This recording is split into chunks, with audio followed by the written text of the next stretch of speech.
Hello കൂട്ടുകാരെ, welcome to Eva garden. കുറേ നാളുകൾക്ക് ശേഷമാണ് കേട്ടോ ഇന്നൊരു വീഡിയോ ഇടുന്നത്. ഇന്ന് നിങ്ങൾക്ക് വേണ്ടി ഞാൻ പരിചയപ്പെടുത്താൻ പോകുന്നത് മാംഗോ വെറൈറ്റിയിലെ ഒരു സ്പെഷ്യൽ മാംഗോ വെറൈറ്റി തന്നെയാണ് കേട്ടോ. ഇതാണ് കുളമ്പ്. കുളമ്പെന്ന് പറഞ്ഞാൽ നമ്മൾ ശ്രീലങ്കയിൽ നിന്നും വന്നതാണെങ്കിലും ഇപ്പോൾ നമ്മുടെ കേരളത്തിൽ സുപരിചിതമാണ് ഈ കുളമ്പെന്ന് പറഞ്ഞ ഇനം. ഇതിലെ മാങ്ങയ്ക്ക് ഒരുപാട് പ്രത്യേകതകളുണ്ട്. ഇതിൻ്റെ തൊലിക്ക് നല്ല കട്ടിയാണ്, അതുകൊണ്ട് തന്നെ കീടങ്ങളെ നിയന്ത്രിക്കാനുള്ള കഴിവ് കൂടുതലുമാണ്. ഇപ്പോൾ മാങ്ങ പഴുത്ത് തറയിൽ വീണാലും ഇതിനകത്ത് പുഴു കാണില്ല.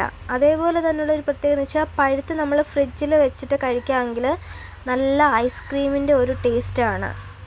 ഇതാ കണ്ടോ, നിറയെ പൂത്ത് കായൊക്കെ ആയി തുടങ്ങി കേട്ടോ. അത്യാവശ്യം നല്ല വലുപ്പവും ഉണ്ട് ഈ മാങ്ങയ്ക്ക്. ഇതിൻ്റെ ചെറുതും വലുതുമായിട്ടുള്ള തൈകൾ ഇവാ ഗാർഡനിൽ അവൈലബിൾ ആണ്. ഇതാ നോക്കിക്കോളൂ, കണ്ടോ എല്ലാം പൂത്ത് തുടങ്ങിയിരിക്കുകയാണ്.